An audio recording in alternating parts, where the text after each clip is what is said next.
I'm Rob Skinner, and this is the Rob Skinner Podcast. Today I'm going to talk to Dr. Glenn Geeting from Hershey, Pennsylvania. He and his wife Heather started a church in Hershey with just their family in 2009. They had 20 people at their first service, and with no outside support, they grew their church to 60 members. They then hired a professional ministry couple, and now the church is over 100 members. Find out how this bivocational couple did it on this episode of the Rob Skinner Podcast.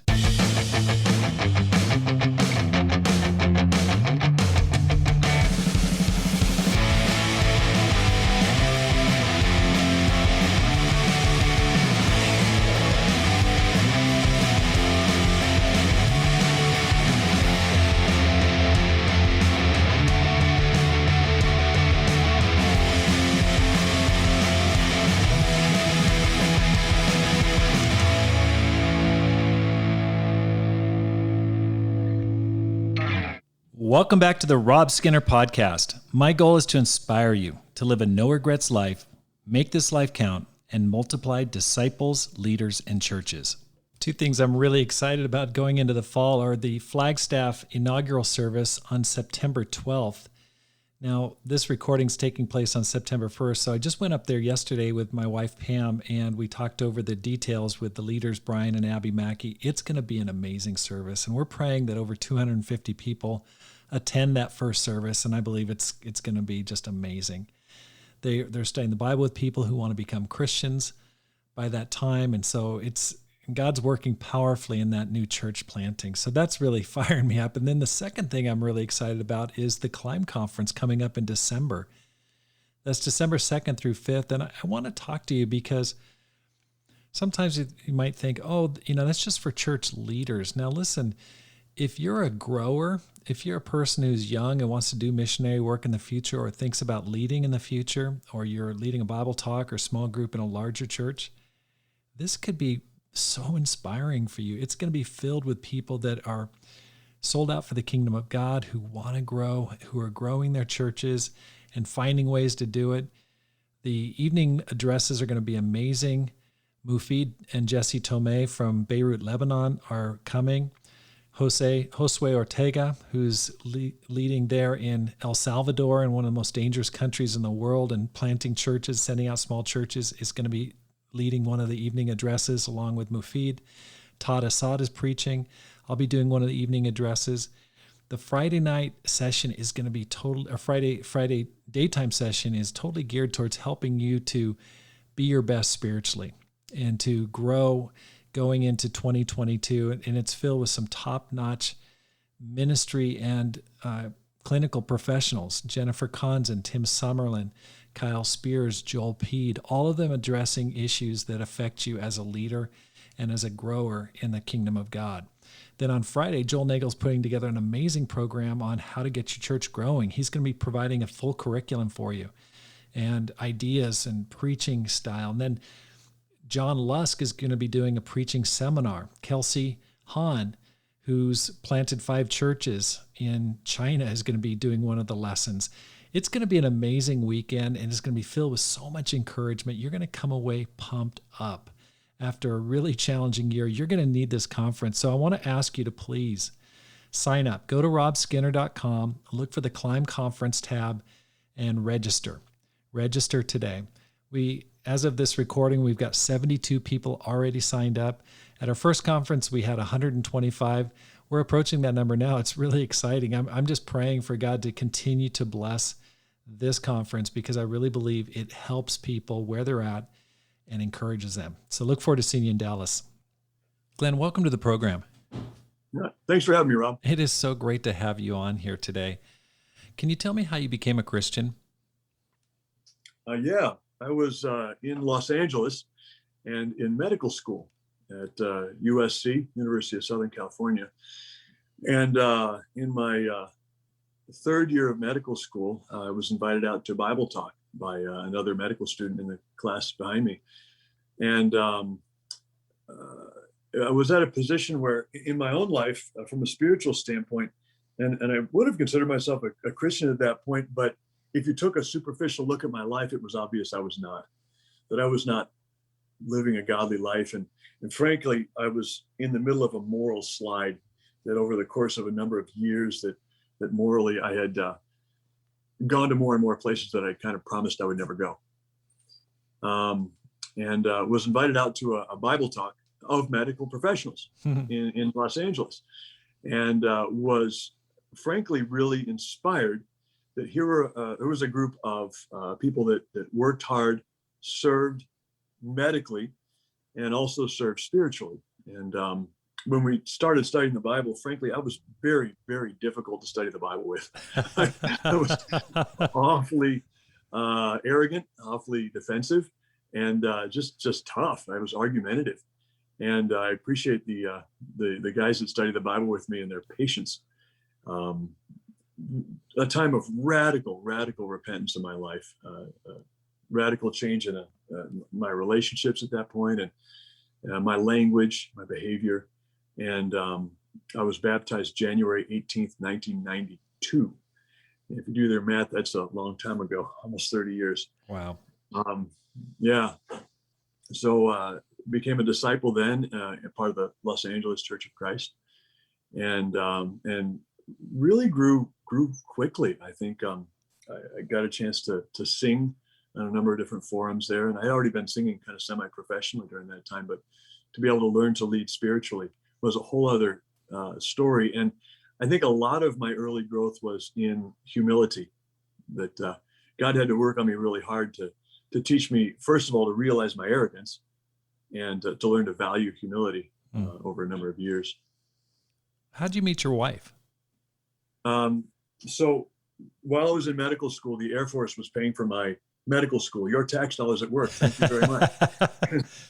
And so as I concluded my 4 years, I did an internship there in Los Angeles in surgery. And then after that, the Air Force took me in to do flight medicine. And they moved me to New Jersey, in kind of central New Jersey, in the area where the Philadelphia church had a group there in South Jersey. So I became part of the Greater Philadelphia Church of Christ. And my wife was there, and she actually worked with the church at that time. So we were sort of introduced.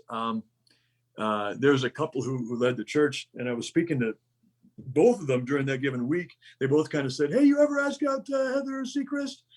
I said, "No, but it sounds like a good idea." And when I was speaking to him, she was actually in the room at that time. And she's like, who are you talking to? So when I finally asked her out, she goes, "Yeah, Chris put you up to this." But she did say, okay, she was willing to go out. But beyond that, it was up to us. And it's interesting, at the end of our first date, I asked her out again for another month later. And at the end of every date, I'd ask her out again.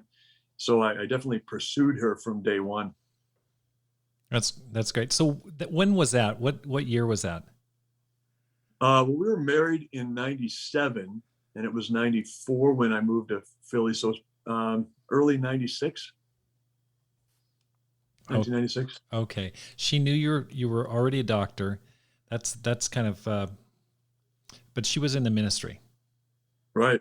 Okay. So how did that work? So, and that's a great question. We have always been kind of a unusual couple from a ministry standpoint, in that when we were dating and engaged, I was a physician in the military.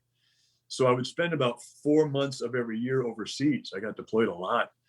And so dating was interesting. And we spent, a bit of time with You Got Mail and the defense service lines hanging up on it periodically. You didn't even have, video connections quite like we do now at that time. Boy, am I sounding old. And yet she still would continue to go out with me. And so even when we got married, she got to the point where she had surrendered it, realizing, well, you can't marry the ministry. And if Glenn's not in the ministry, I understand that I may not be, but she was so doggone good at it that she stayed in her position.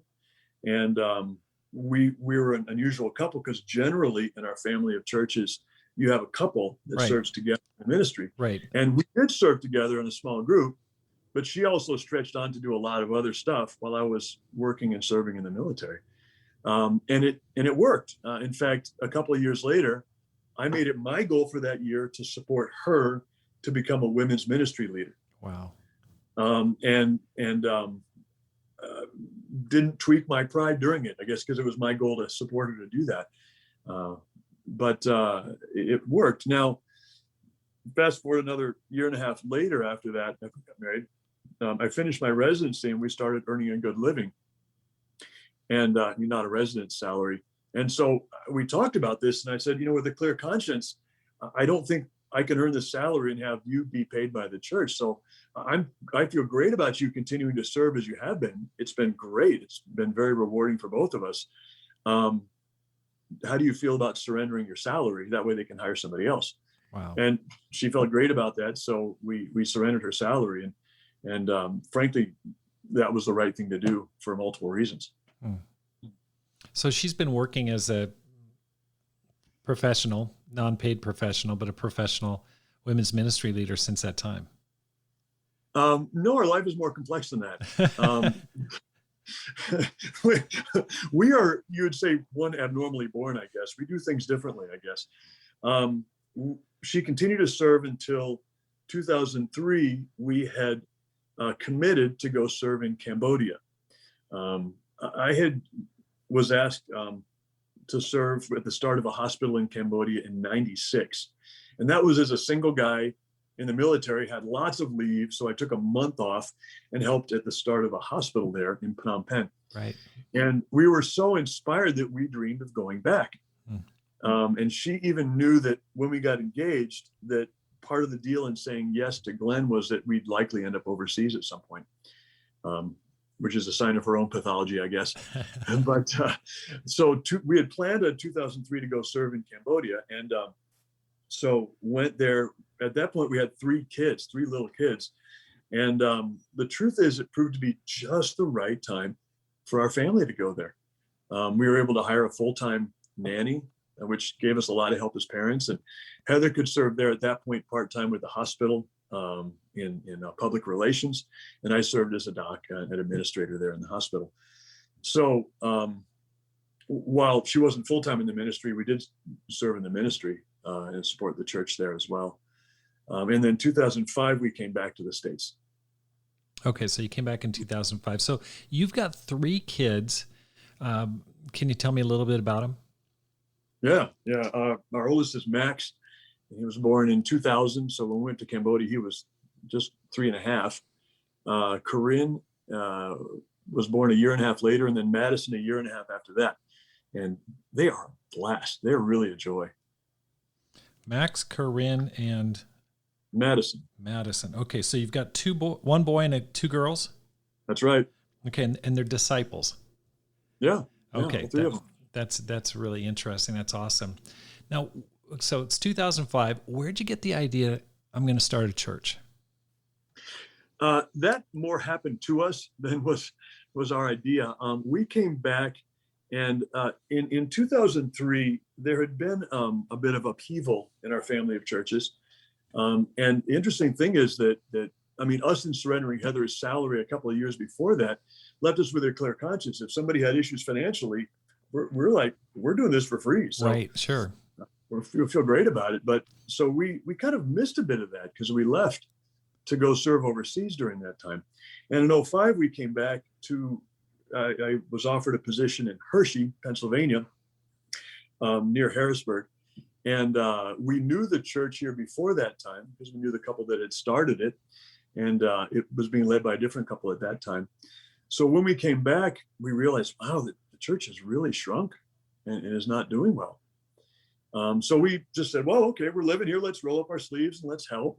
We're free and we can, lead a small group and song lead and do whatever needs to happen. So we committed to seeking to build up the church.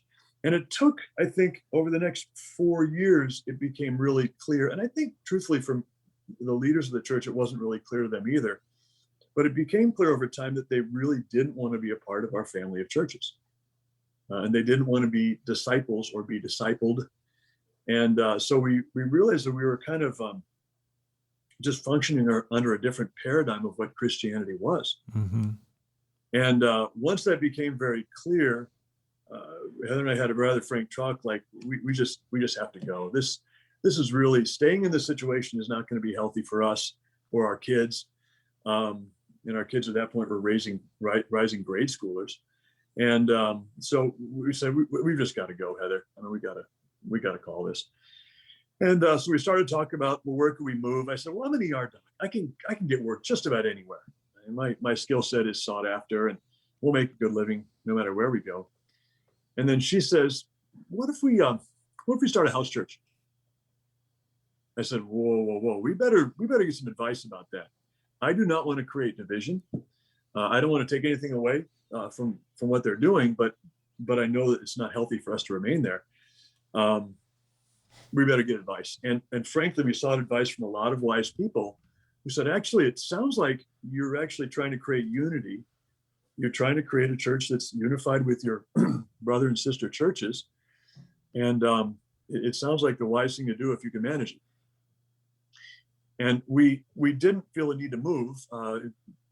Profession-wise, I was doing great. I'd just been promoted into a hospital-wide role, and was having fun serving both clinically and administratively in the hospital. Our kids were doing great. The school district here is fantastic, and growing in the musical ability, and frankly, just doing really well in this community. And we liked our home, so we didn't feel the need to move for that sake. And if it could work out spiritually for us, we thought it was a good fit. And the advice we got a lot of support from Philadelphia. I mean, we met with the eldership there and we said, look, we want to be wise. We don't want to create division. We certainly don't want to be sinful in starting something like this. And they said, well, you've got all our support. We're happy to administratively, we'll meet all your needs from an administrative standpoint. Go for it. So somebody even asked me the week before we started and said, how many people are coming? Who's coming Sunday? I'm like, well, I got a family of 5. I don't really know. And ends up we had 10 people there that were disciples and 10 of our friends. Wow. Service 1 in our living room here in Hershey. And from that very start, we met actually most of the summer in the park near us. And the Spirit had moved. I mean, God was doing magic. One of the bigger things that happened was my good buddy Eddie Mays, who a lot of people know, just became a partner throughout this thing. And Eddie and I are about as different as 2 people get. I'm this kind of skinny, nerdy, intellectual white guy. And he's this big, buff, bald-headed, boisterous black guy. and there was a magic in that symmetry. And we both could preach and we both could lead songs. So on a given Sunday, one of us would lead the worship and the other would preach. Wow. And then we'd usually have a time of communion and then a time of really kind of open discussion of the lesson. And then we'd switch the next week. And it worked. It just worked. And God grew the ministry. By the end of the next year, we were 20 and 30 or so in the next year. And we expanded it over about 6 years to about 60 people. God just blessed it between, people being baptized and people moving in. And we did a number of weddings and just even a funeral, and just fun, just joyful. That's kind of how it evolved. It was very organic. So you were part of a church in Harrisburg, and that's Correct. You were also living in Harrisburg. The area, 20 minutes away in Hershey. Yeah. Okay. And then that went on from 2005 to 2009, and you just decided, okay, this is not really working. We're not on the same page philosophically about church and things like that. So you decided to start your own church. You kind of teamed up with Eddie Mays, and over the next 6 years, the church grew from a team of 10 essentially to 60 plus disciples. And I would offer that I do not want to give people a license to just cowboy around and start your own house church. If there's stuff you got to work on in your church, this isn't something I'd recommend everybody go do, because I've seen people create division and create factions by doing that. And we got a lot of advice before trying to entertain this idea. How did you avoid that? Well, we intentionally said that we didn't want to take anything away from the church that was there, and didn't strive to do that. We just wanted to build fresh. So you stayed in the same area, even though you're nearby that other church. Right. And so how was the departure from that other church? Was there a lot of acrimony or? Yeah, it was difficult. There was a few nasty gram emails that flew around. But we just simply kind of, I think with a clear conscience, we're trying to do what was right, and striving to build unity within the family of believers. I think that's what we're trying to do. Okay. So what was your plan going into this? One thing that stands out immediately, you can preach, plus you can lead song. Now that's kind of a huge superpower right there. And you've got a buddy who can do both. So that's really nice. So you don't have to preach every single week. You've got a kind of a partnership going. That's handy. What else was your plan? Yeah, you're right. It does. Actually, that wasn't part of my plan initially, but it does pay to have a right-hand guy that is talented. And I wouldn't say we had that much of a plan. We just knew we were going to start a house church. Okay. We just said, well, that's what we're doing. Let's see how it goes. And we got lots of advice. Yeah. But we didn't initially start out with as much of a plan. And we spent a lot of time initially meeting with the church saying, okay, this is your church. What do you want it to look like? Mm-hmm. And in fact, we would meet at service going, this is your time of worship. What do you want to do to worship? And we were flexible enough song leaders that people could literally kind of say, hey, let's sing this song or let's do this. And we could sing most of the things we needed to do. So we actually were fairly granola, in fact, mockably so, initially to the point where it kind of gelled and solidified into something we were fairly used to having in terms of format for a service and what the church looked like, dividing into small groups as we grew. But we did have a very, very kind of flexible, consensus-driven approach. Okay, so you got people's opinions. What did those early services look like? Can you just kind of run through a program for Sunday? Yeah, actually, they were really fun. Initially, meeting in the park, we had all kinds of stuff, and we would intentionally leave our time of worship fairly flexible, saying, it's a small group. This is your time of worship. I've got a few songs planned that we could do, but we're very flexible. What do you want to do with your time of worship? If you've got something you want to say it. If you have a prayer you want to lead, pray it. If you have a scripture you want to share it. And if you have songs you want to do, let's do them. And most of the time it was people requesting that we do a certain song. And like I said, Eddie and I were, flexible enough that we could do that. We usually start out with a song of our planning, have a couple in our back pocket, but we would do whatever the church wanted to sing in our time of worship. And then after a few songs, the one that was preaching that week would get up and give a lesson for, 25 minutes or so. We'd serve communion. We'd have a communion prayer. And often we'd sit in a circle and just share about what impacted us, what we learned from the lesson. So like I said, it was fairly granola and fun. In fact, we still do that as we meet with our house church once a month. It is roughly that format where a fairly open time of worship, a lesson, communion, and a time of open discussion. Okay.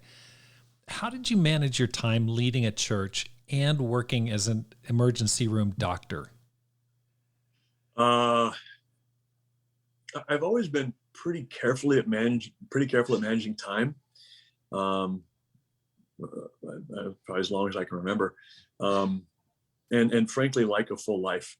I found that even as we've moved that I fill up my schedule pretty quickly. And fortunately, my schedule is pretty flexible, that when I'm on clinically, I'm on. I don't have time to take phone calls when I'm running an ER, but when I'm off. That's one thing I like about emergency medicine. It is a fairly flexible schedule. During that time, actually, I was serving administratively as well and growing in administrative complexity. So my joke was that my job was about 50% clinical, my joke was it's about 60% clinical and about 60% administrative. So a lot of demands, but there was flexibility. I made use of the time I had off, and my family worked around it, and still prioritized time to have a date with at least one kid a week.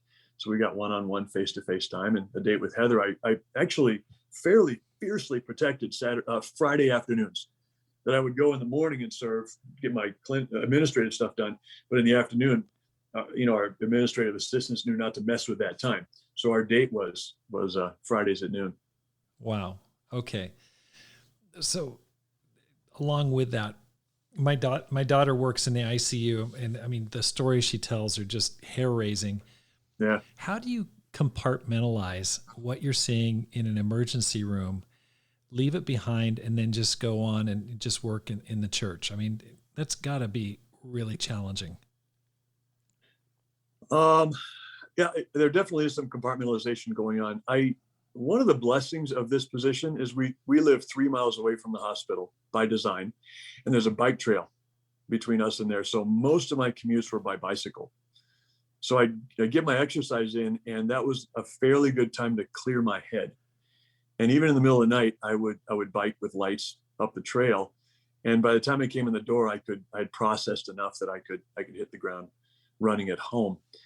But on the other hand, I think the two don't need to be compartmentalized that much. I don't think there's this dividing line between the secular and the spiritual in terms of work and service. And in fact, your work should be service to God. So the lessons I learned in the hospital certainly played in my spiritual life, and certainly gave me conviction. I mean, we declare people dead a fair amount of the time, but that certainly gives one a lot of conviction that our life is short. Right. And we should use this precious time carefully. Okay. So that's pretty impressive. Like, I don't know. I don't think I could do that, but that's amazing. Like, in terms of reach, I want to kind of divert here for a second. Reaching professionals in the medical field, how do you do it? Like, you obviously were reached. I think there's another guy in our church named John, and he was a dentist, went to USC, I believe. Good. But what's the key to reaching medical professionals? Well, I'm not sure if I have a blanket answer to that. They're human beings. I think as somebody is not being afraid of them. Medical professionals are human beings, just like everybody else, and they have sin, and just like anybody else. Now, I would argue that we can be more prideful. So it does take a certain amount of humility, I guess, to be able to work through that, and a lot of patience. I know I required a lot of patience with the guys that study the Bible with me. But I don't know if reaching a medical professional is that different from anybody else. I think you probably need to be willing to be flexible time-wise. Right. The schedule, can only meet certain times. But we're human beings. Okay. Like, in terms of leading your family, like were you getting any sleep during this time? I mean, like, you're trying to keep a marriage together. Your 3 kids are now disciples. That's awesome. That's amazing. How did you balance all that? I think there's a lot of people that are, I'm certainly inspired and would like to do something like that, but they go, how do you balance all that? I guess the life of a disciple is imbalanced. That there's a certain amount of, love the Lord your God with all of your heart, soul, mind, and strength, that by definition is imbalanced. But you're right, trying to make sure I didn't slack on my needs as a dad or as a husband while committing significant time to the ministry and frankly to work was important. Funny, there came a time after a couple of years of leading the church, and it was growing and doing well, that I felt like I was falling short in every one of these important areas of my life. And I went back to kind of the stakeholders, the people I served in all those areas, and said, so how's Glenn doing? And so I went to, our chair and people at the administrative people that oversaw me. I said, so how am I doing? And I did the same thing with my family, with the kids and Heather. So how am I doing at serving you? And then I went to my, fellow servants in the church and said, how am I doing at serving you? And the answer I got back from all 3 spheres was, oh, we think you're doing great. Thanks and appreciate what you're doing. And we might ask for a little more of this. Each one had a few other requests, but I realized I wasn't falling short quite as much as I thought I was. And I realized in in leading the church, I just had to be good at delegating.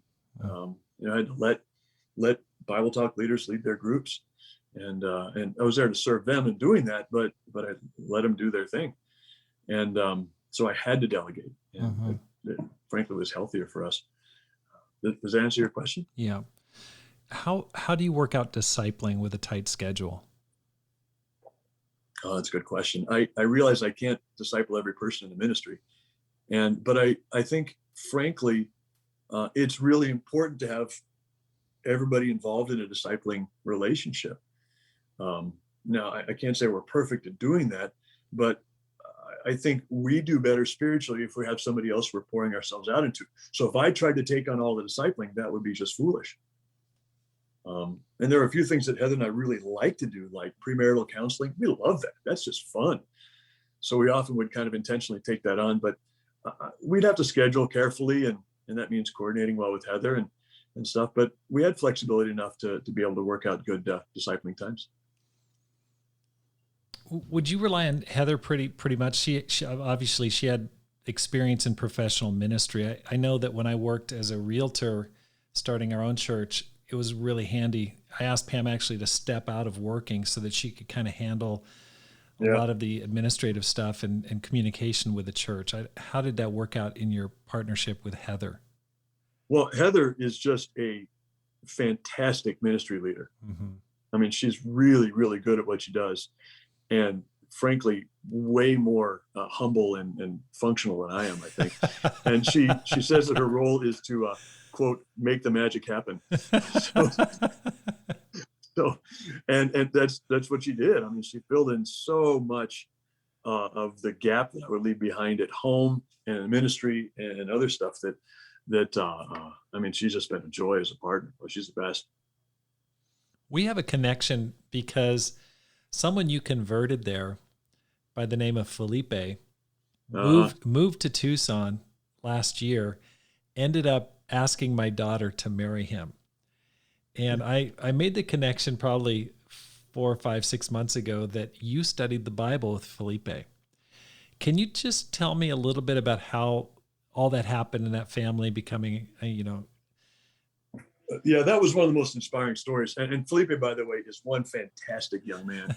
I think you're going to enjoy having him as an extended part of your family. He's just a winner. That family was incredible. And we got a call out of the blue from Diana, the mother of this family. And their story was that they had become disciples. She had been a part of a missions team.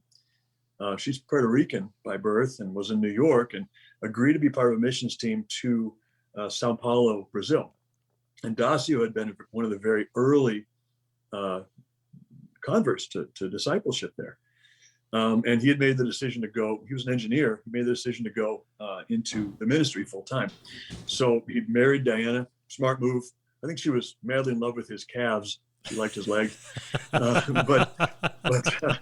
And they served there in Sao Paulo, in Chile, in Argentina. And I think their boys were born in very different countries as they were, leading different ministries. They came back to Sao Paulo. And then in 2003, they had a big upheaval in the church there. And they were abruptly let go from the ministry with $1,000 in their pocket. And it really hurt their faith. So they limped their way back to New York and lived in her sister's basement for a while. Then they made their way out closer to this area. And she eventually ended up, through a series of connections, calling us and asking if they could worship with us. We said, sure, we'd love to have you come visit. And so we got to know them well. And from that time, Dacio and I started having breakfast together every couple of weeks and really just getting to know him. One of the interesting things that evolved was, as we were speaking, he said, I will never preach again. I will never study the Bible with somebody again because those kind of things hurt people. And so at the end of breakfast, we typically pray together and meet again in a couple of weeks. So Dacio and Diana had been wounded, and they had some really, really hard stuff that they'd weathered. Anyway, their boys were becoming teenagers and growing in their own level of faith. And so they started studying the Bible. And I believe Felipe was the first of their boys to become a disciple. And interesting, each one of their boys in their time would start studying the Bible and then run away. They got about halfway through, and they each had their own bump. They had to, it's what they had to do, and they ran away. But within a couple months, they'd come back and say, I really want to study the Bible. And Felipe, I think, he's their middle son, but he tends to be the first to do stuff. But he became a disciple, and here we were in their advanced a couple of years. Here we were in their living room in Lebanon, Pennsylvania, and there's about 20 teenagers there, and they're all having dinner and just goofing around and getting ready for Bible talk. And it's such a fun ministry that just, it's growing, and Dan is studying the Bible, and they're just doing great. And like, kids are just showing up. And Dacio sidles up next to me and he goes, "Look at what God's doing here." I said, "Man, it's amazing." And he goes, "This somehow makes the last 7 years all worth it." Wow. And, and at that point, Dacio was getting ready to preach his first lesson and teach again and lead, and how God had restored their faith was just remarkable. And all three of their boys over the next few years were baptized, and they're doing great. I mean, actually, you've convinced them all to move out to Tucson. That I was not recruiting anybody, but somehow the Spirit led them out here, and it's an amazing story, and they just speak so highly of you, about how you would have them over. You guys would play guitar, play music. Music's a big part of their family, and they just love that, and they just absolutely adore you and respect you so highly. Well, we had some very fun, very random jam sessions. I'll tell you that.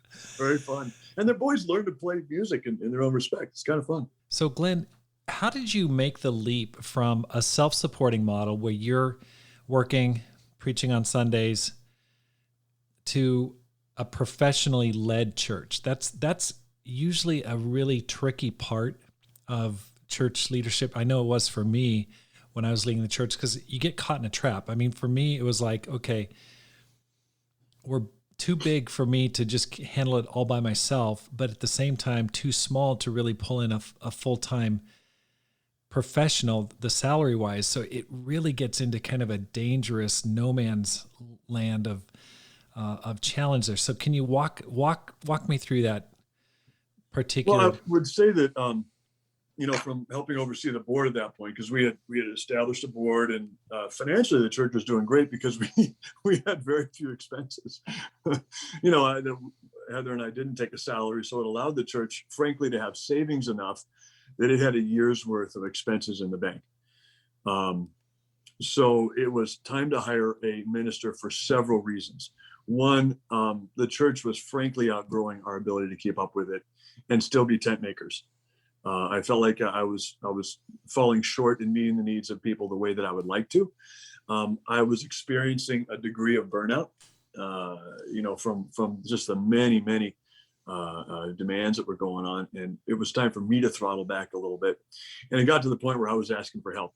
So I talked with particularly Walter Evans, but the eldership in Philadelphia, and other friends, saying, "Hey, I think it's time to recruit a full-time couple to lead the church." And I don't think that's me. I think I'm a better tent maker than I would be a paid minister. And I think that kind of suits my conscience better. It would be hard for me to accept a paycheck from the church. And I don't know if that's pride or if that's what that is, but I feel much more clear in my conscience to be an unpaid servant, an unpaid pastor. And so our family of churches, the American Commonwealth region, as a group, I kind of put out the notice that we were looking for a full-time couple, and frankly, they wrapped their arms around that. I mean, multiple leaders looked to see who was a good couple to take on the role, and ultimately, the suggestion was for Alan and Kendra Abolita to consider the position. Now, the fun thing about it was that Eddie Mays and I in the course of leading the church, we said, well, we don't really know what we're doing. We're untrained goofballs. And, we signed up and we have some skills, but we really have a lot to learn. So we signed up to do the ministry training academy that the American Commonwealth region was running, which were really good. This was, preparative reading and some writing, and then a weekend worth of coursework. And I would block the time off. Eddie and I would travel down for what one of my friends called preacher camp. And we'd go down and take coursework. And it was really very well done. Old Testament review, New Testament review, expository preaching, etc. Really good models. And I completed the whole course. Eddie was pretty close to completing it. And during that one time we were down in Virginia Beach, and we actually went to dinner and took one of his old friends out to lunch while we were doing this course. And Alan was also taking the same courses. So the relationship was already there with Eddie and was building with me before the suggestion even came up of, hey, you want to consider taking on this role. Now, for Alan, Alan was an IT professional, and his wife, Kendra, was a teacher. And they had been very fruitful as tent makers there in Virginia Beach, had led a singles ministry toward really wonderful growth and some great marriages that came out of it. And so they had been very effective, but had dreamed of being in the full-time ministry. And Alan had served in the ministry before as well. So it was just the right time for them, and they had the faith to go for it. And Alan, probably one of the hardest things for him is he's a surfer. And to move to central Pennsylvania, where there isn't a beach within 2 hours of where we are, it took a bit of self-denial. Now, I wonder if we could drive him away. I think we've captured their hearts, and they've been here now for 6 years. That transition, we had to be very intentional in it.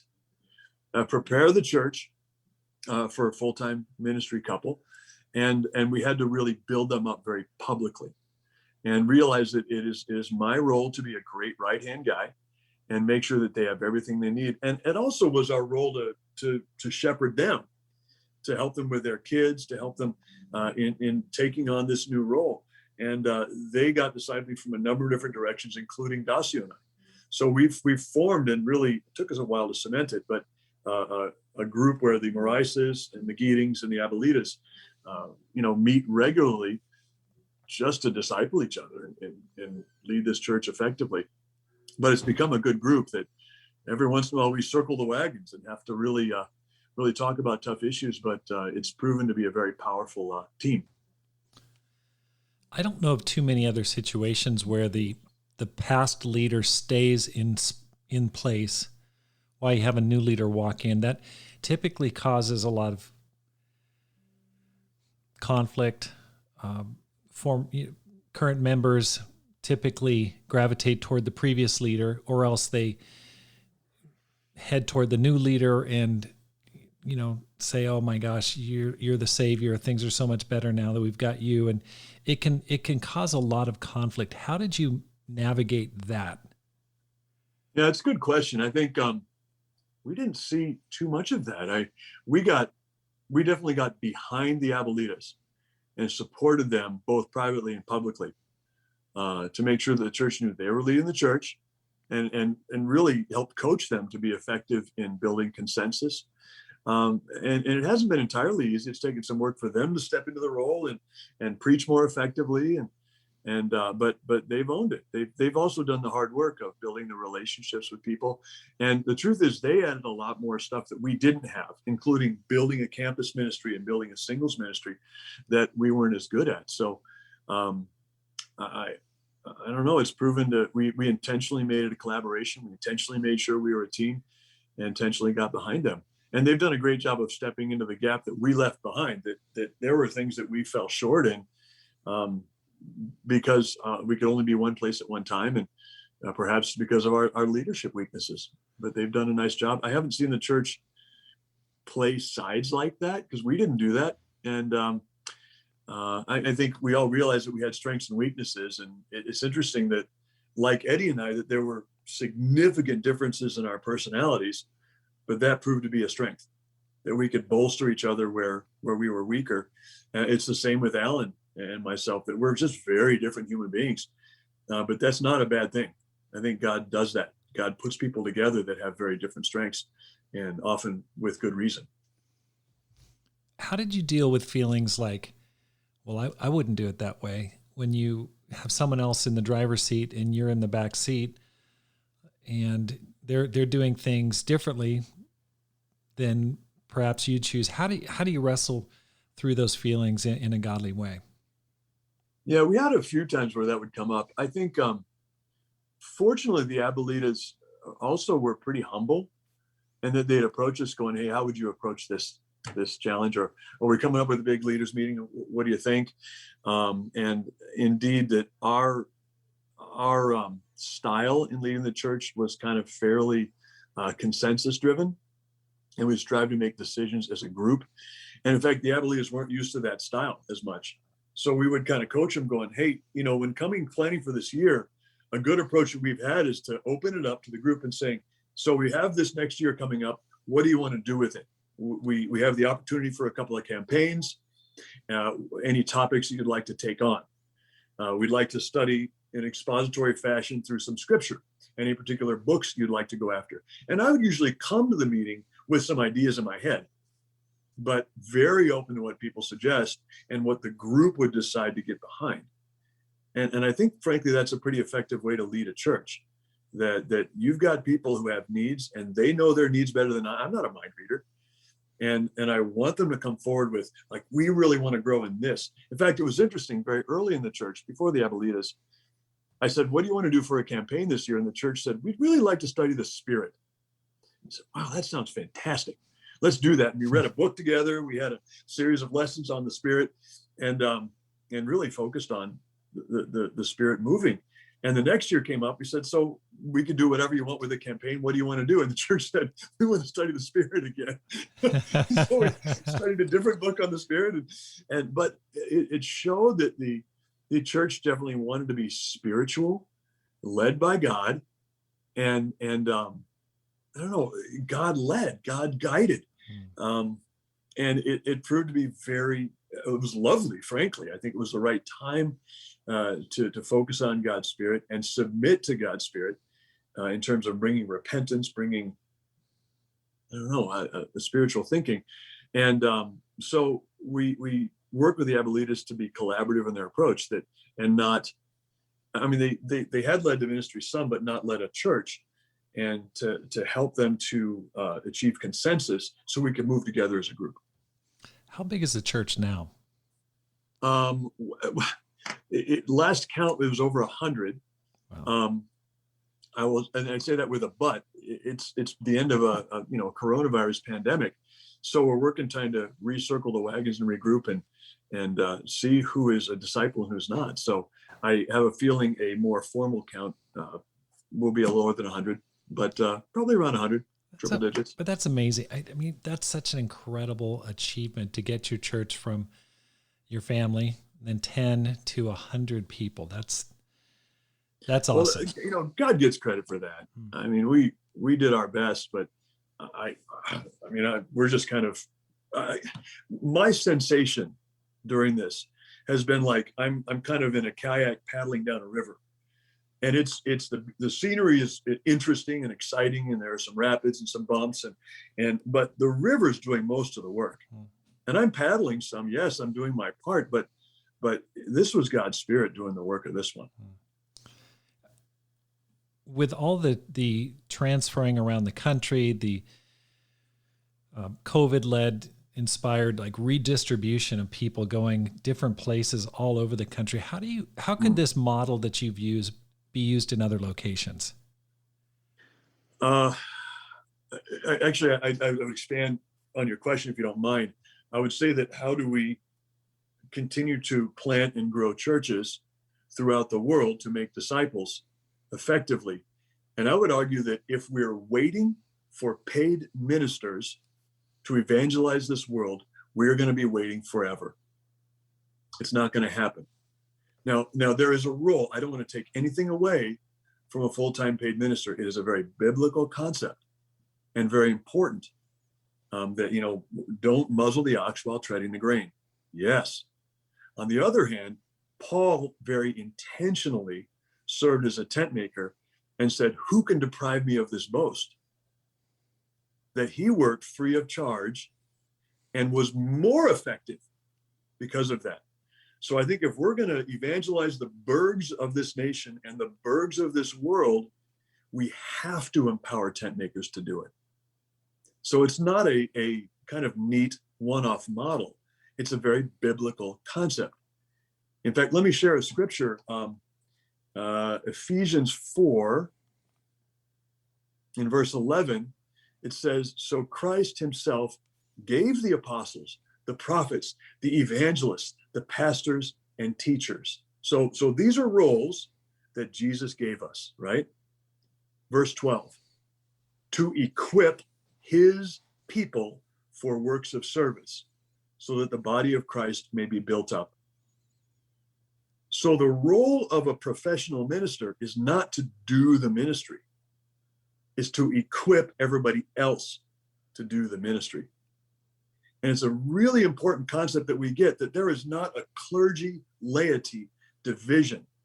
There is not this professional ministers that are supposed to go and do the evangelism, and then everybody else kind of pays their tithe and sits back and relaxes. We are either all disciples or we have a problem.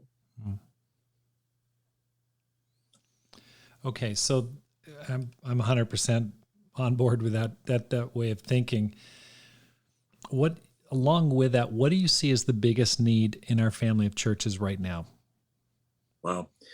Well, I would argue that it may be that. It may be to have a mindset of equipping every disciple to be, to lead in whatever capacity they can.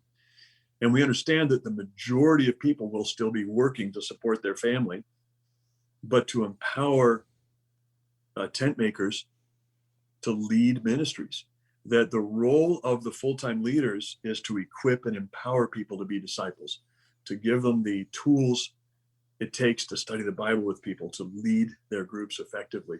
And so we really need to empower people. And if we start breaking into a clergy laity mindset, that will spell shrinking our churches, and it'll severely impair our impact on the world. Right. If we can empower tent makers to go and make disciples, which was what Jesus did, then we're going to be very effective worldwide. Right. I'm all on board with that. I'm absolutely. I mean, you're preaching to the choir here on that one, Glenn. That's amazing. But you think about what's happening, like in the Philippines. That's exactly what they're doing. They're sending people out to the province. Someone will go back out to the province, reach out to their family, convert like a family core, maybe some friends, and then they'll send out a professional or part-timer later on after the core has been built. And it's a great model, and Philippines is exploding with growth, and that's happening in other parts of the world. But I feel like this is the time for the U.S. with COVID and people moving all over the place, a lot of people moving to very remote locations, and yet they're left with a decision. Do I just survive, live on Zoom, or do I start something right now? Any advice to those who are thinking, ooh, maybe I should get something started? How would a person know that? Well, I heard it said when I was a young disciple that, when a disciple goes someplace, the church starts. And you saw that with the Ethiopian eunuch, very early in the church in Acts 8, I believe. And the church started there in Ethiopia. That I think if God moves a disciple somewhere, then the church should begin if they're a disciple, because the goal of a disciple is to make disciples. Now, I understand that not everybody may have the flexibility or skill set to completely lead a church. I get that.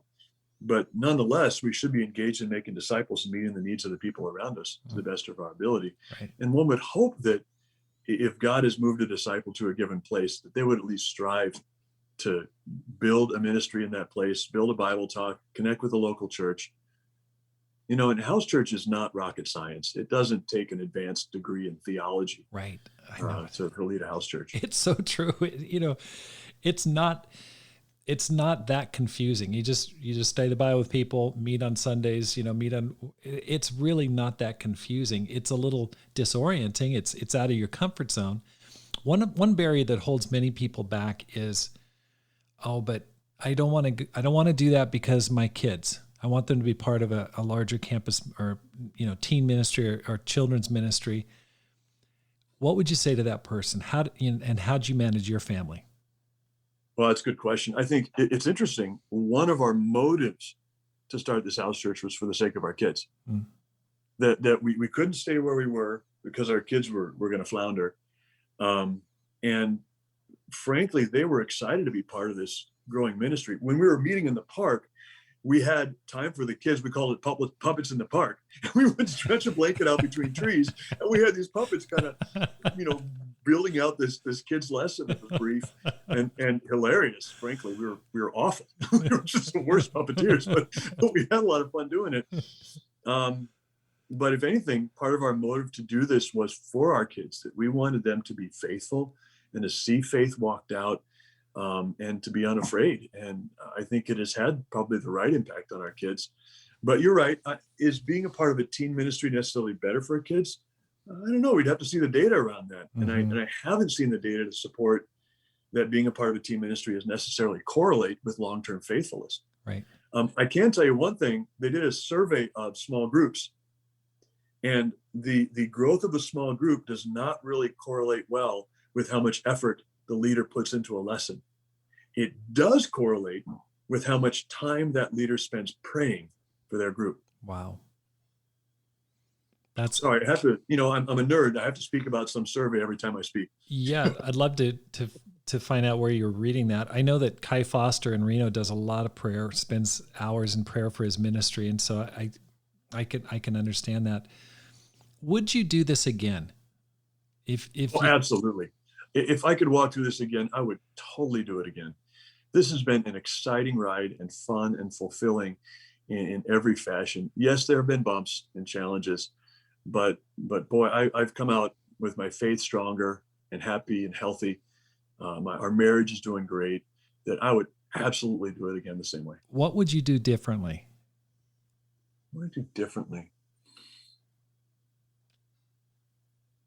I don't know. I think the way it played out was pretty healthy. We've been mocked because we were pretty granola. We were kind of very collaborative in our leadership model, but I think that was the right model for us and for the time and for the people we led. But some of our friends make fun of us for it.